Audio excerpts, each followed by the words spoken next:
سب اپنی اپنی طرف سے پلیز مشورے دیں اور ان کو حل بتائیں کہ کیا ہونا چاہیے.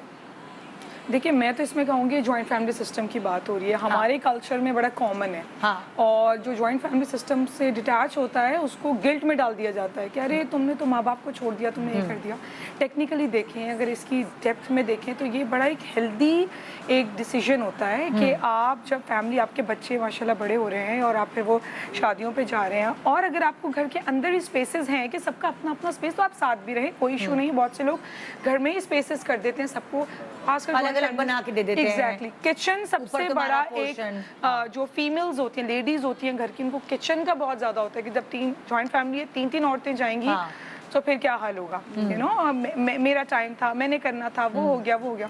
اس میں دیکھیے سب سے پہلے اگر جوائنٹ فیملی ہے تو بڑوں کی ذمہ داری ہے کہ انہوں نے اگر یہ ڈیسیجن لینا ہے کہ جوائنٹ فیملی رکھنا ہے تو اس پہ کس طریقے سے مساوات, برابری. یعنی آپ کہتی ہیں کہ اگر جو ساس سسر ہیں انہوں نے یہ سوچا ہوا ہے کہ سب نے ساتھ رہنا ہے تو وہ پہلے ہی شادی سے پہلے ہی الگ الگ پورشنز بنا دیں کہ بعد میں کوئی پرابلمز نہ ہو. دیکھیے اگر پورشن کے کسی کے پاس وسائل نہیں ہے, کیونکہ ایسا بھی ہوتا ہے نا کہ ہمارے پاس وسائل نہیں ہے, تو پھر اس حساب سے آپ نے مینٹلی کس طریقے سے بہتری طور پہ, دیکھیں کہتے ہیں جو بات آپ کے وسائل موجود ہے نا اس میں بھی رہ کے آپ بہت پیسفل زندگی گزار سکتے ہیں. اچھا, کوئی ٹیکنیکس آپ بتانا چاہ رہی ہیں کہ اس میں کیا کر سکتے ہیں؟ اس میں یہ ہو سکتا ہے کہ آپ کمیونیکیشن سب سے پہلے بلڈ کریں کہ بچے آپ کی شادی ہو رہی ہے تو اس حساب سے آپ کی یہ چیزیں ہیں, یہ اسپیس ہے, جگہ یہی ہے, لیکن اس میں ہم یہ چیزیں کر دیں گے. اوکے, ٹھیک ہے. اگر ایڈیشنل, جب تک کہ ایک شادی اس میں مسئلہ نہیں ہے, جب دوسرے بچے کی بھی شادی ہو گئی اور اس کی بیوی بچے, تو آئی تھنک مسئلے وہیں سے سب سے زیادہ اسٹارٹ ہوتے ہیں. ٹھیک ہے, تو اس حساب سے بھی تھوڑے سے کچھ رولز اینڈ ریگولیشن, اصول, دیکھ گھر کے اصول بہت بڑی چیز ہے. اصول ہونا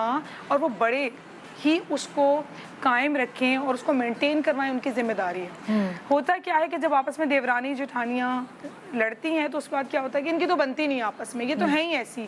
ایسا نہیں ہے, اگر آپ نے ساتھ رکھا ہے تو آپ کو بھی اس میں دیکھنا پڑے گا اصولوں کے مطابق چیزیں ہو رہی ہیں نہیں ہو رہی.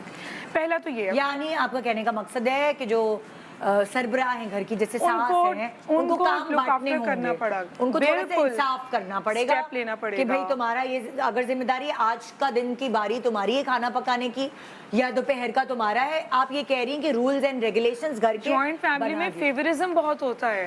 اگر ساس کو جٹھانی یا دیوران ان میں سے کوئی بڑی یا چھوٹی یا تیسری بہو میں سے کوئی ایک پسند ہے نا, تو الٹیمیٹلی شاید اس کے لاشعور میں ہو یا نہ ہو, وہ اس کی طرف رجحان ہو جاتا ہے. وہ انکلینیشن لوگوں کو دکھتی ہے, یعنی آس پاس کے گھر والوں کو دکھتی ہے, اور ان کو یہ نہیں پتا چل رہا ہوتا. یہ سب سے بڑی ٹاکسیسٹی ہے جو دوسری بہویں فیس کر رہی ہوتی ہیں.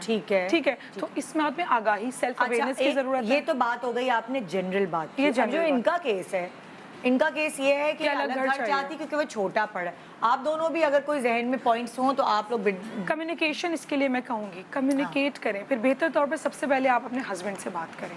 ٹھیک ہے, آپ اپنے ہسبینڈ سے بات کریں, ان سے بات کرنے کی کوشش کرتی ہوں ان سے بات, لیکن وہ ایک کان سے سنتے دوسرے کان سے. گھر کے بہت سارے پرابلمس ہیں, یہی نہیں میرے گھر والے نہیں آ سکتے, چھوٹا سا گھر ہے, ظاہر سی بات ہے. اچھا یہ بتائیے کہ جو گھر کا خرچہ ہے وہ دونوں بھائی مل کر اٹھا رہے ہیں یا؟ جی, دونوں بھائی امی کے ہاتھ میں دیتے ہیں خرچہ. امی کے ہاتھ میں دیتے ہیں, لیکن دونوں بھائی کر رہے ہیں, ایکول کرتے ہیں. جی جی, برابر کرتے ہیں. تو اب یہی بات ہے نا, آج کل کے زمانے میں اب یہ بھی ایک بہت بڑا مسئلہ ہے کہ اتنے زیادہ ایکسپینسز بڑھ گئے ہیں, اتنے زیادہ مہنگائی ہو گئی ہے کہ کچھ لوگوں کو نہیں لگتا کہ وہ اس طرح سے الگ نیوکلیئر فیملی بن کے الگ ہو کر وہ سروائیو کر پائیں گے, کیونکہ پھر پورا کا پورا گھر کا رینٹ دینا ہے, تو پھر بجلی کا بل بھی دینا ہے, ساری چیزیں ہیں. تو وہی بات ہے کہ اگر خرچے پہ بات آ رہی ہے, فائنانسز پہ بات آ رہی تھی, جیسے کہ آپ نے کہا کہ گھر میں رہتے ہوئے رولز اینڈ ریگولیشنز بن جائیں تو سب کی زندگی آسان ہو جاتی ہے. جیسے میں ایک فیملی کو جانتی ہوں, ان کے گھر میں بھی بہویں ہیں, تو انہوں نے دن بھی نہیں, انہوں نے ہفتے باندھے. اس طرح سے یہ ہوتا ہے کہ اگر ایک ہفتہ ایک بہو کر رہی ہے تو پورا نیکسٹ ویک دوسری بہو کو اپنا آف مل رہا ہے اپنے بچوں کے ساتھ. ورنہ ڈیلی بیسس میں بھی ہوتا ہے کہ اگر آپ ڈیلی بیسس میں سوئچ کر رہے ہیں روٹین, تو آپ کو ٹائم نہیں ملتا ہے, کیونکہ آپ آج کام کر رہے ہیں, آپ کو کل آپ ایک دن میں کتنا اپنے کام نمٹا لیں گے. تو یہ ہے کہ ایک ہفتے لگ کے گھر کی ایک رسپانسبلٹی ایک بہو نے سنبھال لی, پھر دوسرے ہفتے پوری رسپانسبلٹی دوسری بہو کے اوپر ہے. تو وہ پہلی والی بہو کو پورا ہفتہ اپنا آف مل گیا اپنے بچوں کو سنبھالنے کا, ہوم ورک دیکھنے کا, اسائنمنٹس دیکھنے کا, آؤٹنگس کرنے کا. تو اس طرح سے بہت اچھا بیلنس ہو جاتا ہے. لیکن وہی ان کی والی بات کہ جب تک کہ گھر کا بڑا یہ نہیں کرے گا, ان کی بات کا تو حل یہی لگ رہا ہے. یہی ہے. اور میں تو یہ کہوں گی کہ آپ کو اگر جوائنٹ فیملی میں رہنا ہے نا, تو اندھے اور بہرے ہو کر رہنا پڑتا ہے، تو تب آپ کی زندگی اسموتھ گزرتی ہے اور آپ کو خود سے سوچنا پڑتا ہے. اب تک تو یہی کر رہے ہیں، ابھی تک وہی کر رہے ہیں نا، تو گزر رہی ہے. جی. لیکن جب بچے بڑے ہو جاتے ہیں تو ڈیفینیٹلی جب بچوں کے بچے آپس میں جھگڑا کرتے ہیں تو وہ پھر بچوں کا جھگڑا نہیں ہوتا، وہ ان کے ماں باپ کا جھگڑا ہو جاتا ہے. اور وہ ماں باپ کا نہیں ہوتا، وہ آپ کے گرینڈ پیرنٹس کا جھگڑا ہو جاتا ہے.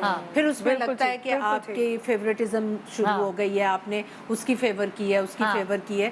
تو یہ بالکل صحیح کہہ رہی ہیں کہ ہمیشہ، اور بچوں کی شادی سے لے کر میرے خیال میں مرنے تک جو گھر کے بڑے ہیں نا، ان کی رسپانسبلٹی ختم نہیں ہوتی.